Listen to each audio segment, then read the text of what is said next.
What is going on, Jet fans? Matt O'Leary back with another video on this Friday morning. Wanted to talk to you about an NFL insider who is claiming that the New York Jets will essentially be signing Tim Patrick. Did he say, I guarantee?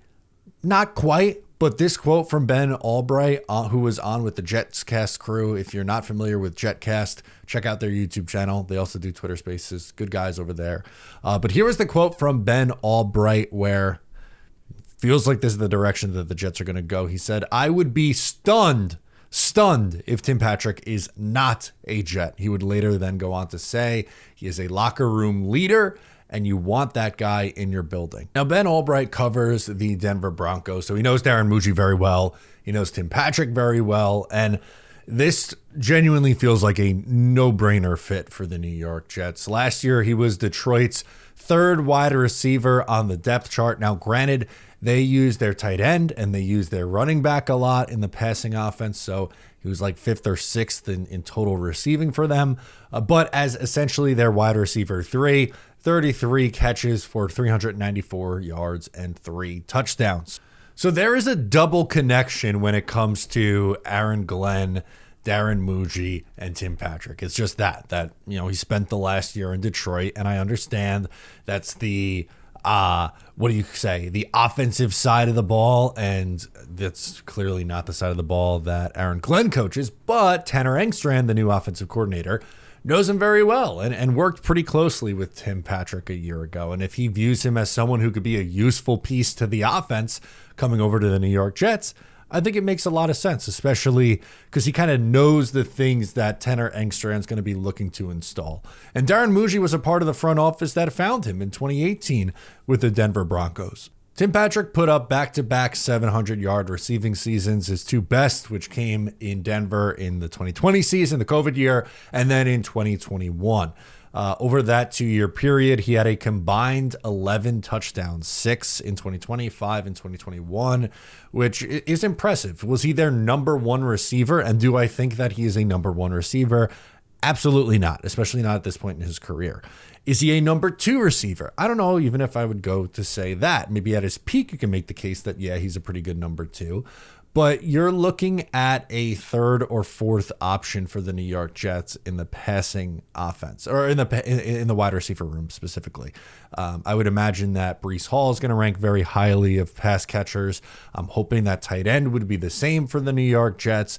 We saw in Detroit just how successful their offense was when they utilized Jahmyr Gibbs, as a pass catcher, and Sam Laporta, their running back and their tight end, in the passing offense. And unfortunately, there is a concern. Like, it's not a perfect no-brainer signing in the sense that there's no risk involved. There clearly is. And the thing that scares me, and I'm not going to pretend like it's completely fine, it's not, it is something to be concerned about, is his injury history. Torn ACL in 2022, missed the entirety of the season, popped his Achilles in 2023, missed the entire season. So he missed 2 straight years in 2022 and 2023. Are you still carrying around the same bulky, overstuffed, and let's be honest, crusty leather wallet that your grandfather had? It's time for an upgrade. Meet the Ridge wallet, the sleek, minimalist wallet that's changing the game. Ridge wallets are extremely thin, yet can securely hold up to 12 cards plus cash without adding that unnecessary bulk.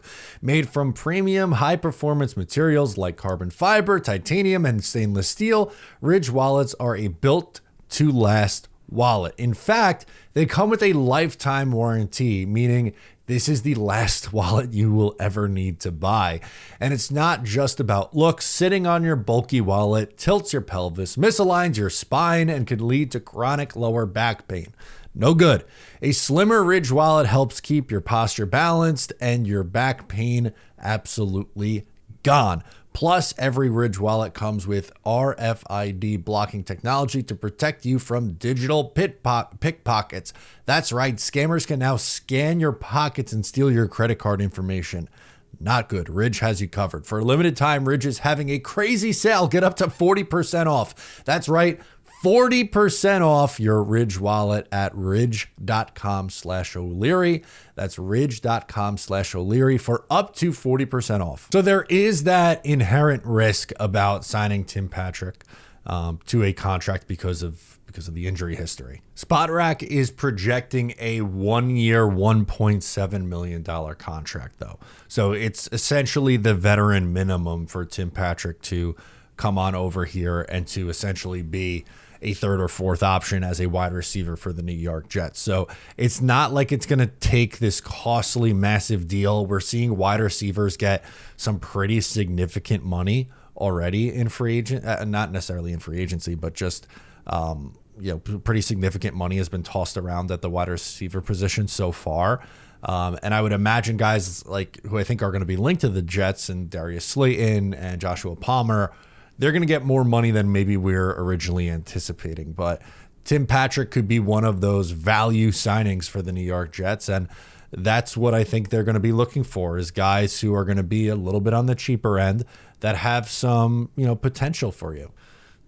At 6'4", 212 pounds, he is a contested catch guy. And during his best 2 years in 2020 and 2021, he had 15 and then 17 contested catches over that 2-year period stretch.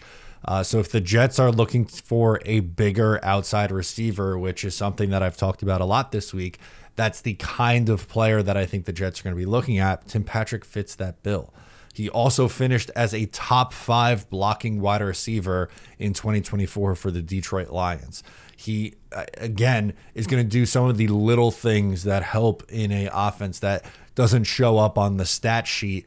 He's not going to flash for 800 receiving yards and, 9 touchdowns and be like this stud wide receiver too in the passing offense. That's not what I'm saying here. But can he catch 20 to 25 passes, give you maybe around 300 yards and a couple of red zone touchdowns? Yes. Can he be a good outside receiver as a blocker? Yes. Detroit used him just lined up as an outside receiver and had him block. They would send him in motion and have him block.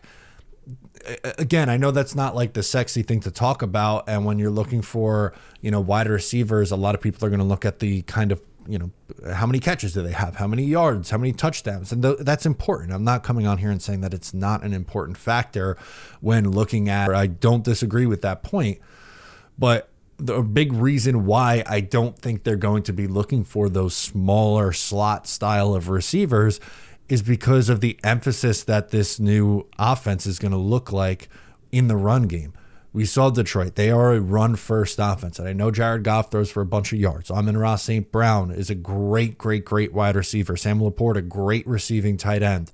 Jahmyr Gibbs, great receiving running back. But the bread and butter of that offense and that team, their identity is playing hard-nosed football with a great defense and good rushing attack. So moral of the story, Tim Patrick fits or should fit what the Jets are looking for in their new offense, as he's going to bring you someone who could be a contested catch guy, and he's going to be a major plus as a run blocker. Let me know your thoughts on the Jets potentially adding Tim Patrick. I'm Matt O'Leary. Subscribe if you're new, and I'll catch you next time.